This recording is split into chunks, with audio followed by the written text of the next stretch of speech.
Romani antiqui, ludis circensibus, spectaculis, gladiatoribus, valde delectabantur. Sed Cicero? Etiam Cicero his rebus delectatur? Hodie videbimus. Cicero multas epistulas ad multos homines scripsit, plurimas, innumerabiles epistulas scripsit, quae sunt pulcrae, aliae iucundae, aliae minus iucundae, sed tamen omnino epistulae eius sunt dignae quae legantur. Hodie epistulam ex septimo libro epistularum ad familiares legemus, primam epistulam septimi libri legemus. Et loquitur de ludis et de spectaculis quae Romae fiunt, quibus amicus eius interesse non potuit. Legamus. Marcus Cicero salutem dicit Marco Mario. Si te dolor aliqui corporis, aut infirmitas valetudinis tuae tenuit, quominus ad ludos venires, fortunae magis tribuo, quam sapientiae tuae. Sin haec, quae ceteri mirantur, contemnenda duxisti, et, cum per valetudinem posses, venire tamen nolu isti, utrumque laetor, et sine dolore corporis te fuisse, et animo valuisse, cum ea, quae sine causa mirantur ali, neglexeris, modo ut tibi constiterit fructus otii tui. Quo quidem tibi perfrui mirifice liquit, cum esses in ista amoenitate paenes solus relictus.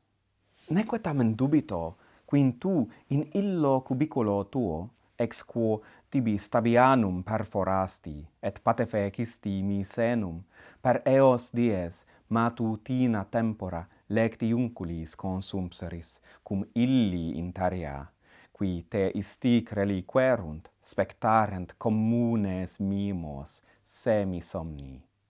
Reliquas vero partes diei, tu consumebas iis delectationibus, quas tibi ipse ad arbitrium tuum compararas.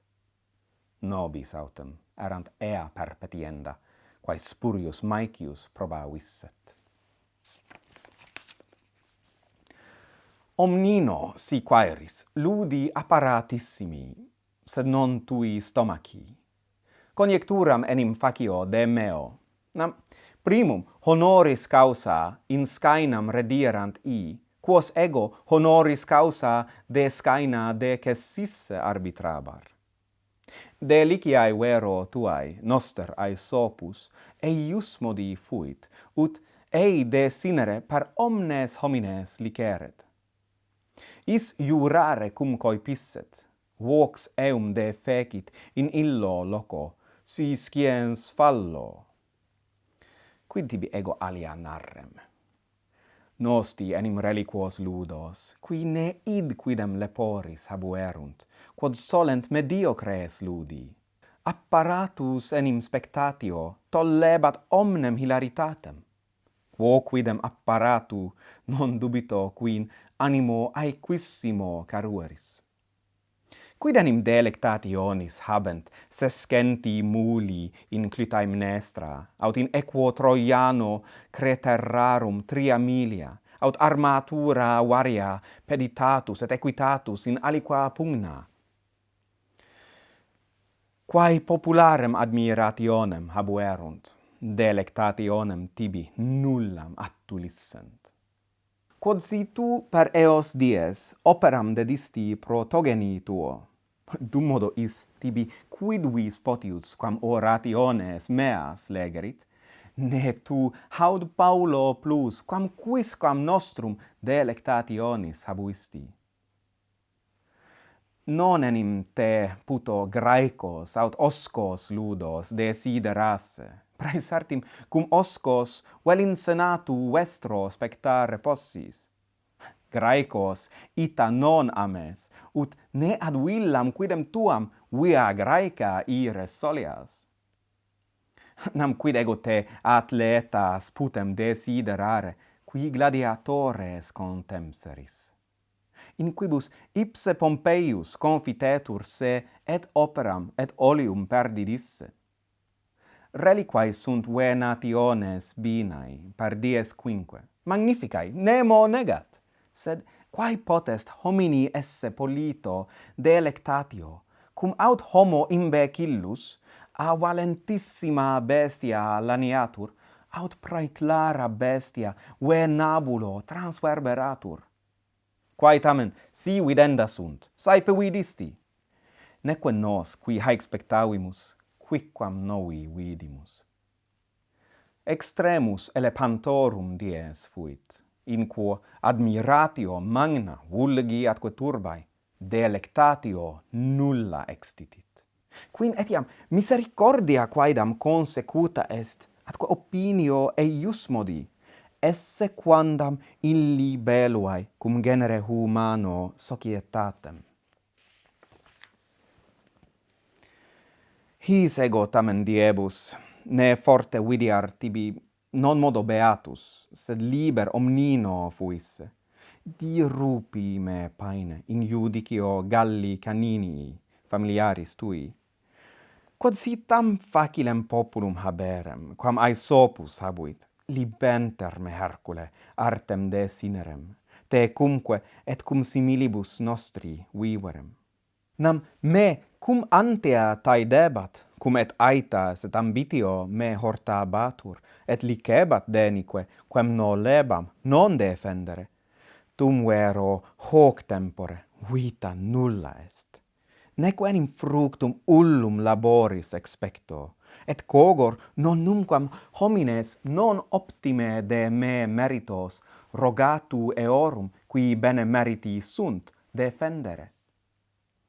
Itaque, quaero causas omnes aliquando vivendi arbitratu meo. Teque, et istam rationem otii tui, et laudo vehementer, et probo.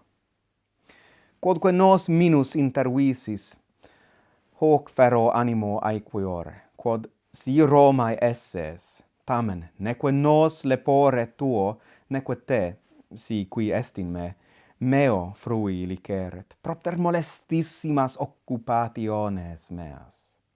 Quibus si me relaxaro, nam, ut plane exsoluam, non postulo, te ipsum, qui multos annos nihil aliud commentaris, docebo profecto, quid sit humaniter vivere. Tu modo istam imbecillitatem valetudinis tuae sustenta et tuere, ut facis, ut nostras villas obire, et me cum simul lecticula concursare possis. Haec ad te pluribus verbis scripsi, quam soleo, non otii abundantia, sed amoris erga te. Quod me quadam epistula subinvitaras, si memoria tenes, ut ad te aliquid eiusmodi scriberem, quo minus te praeter mi sisse ludos painiteret. Quod si assecutus sum, gaudio. Sin minus, hoc me tamen consolor, quod post hac ad ludos venies, nosque vises, neque in epistulis relinques meis spem aliquam delectationis tuae. Ecce, Ciceronis epistula, quae mihi multum placet. Maxime quasi prima pars huius epistulae, plurimum placet, ubi loquitur de spectaculo et de iis rebus quae ibi acciderunt, factae sunt. Si hoc spectaculum vobis placuit, rogo ut hoc pollice indicetis. Bene volete.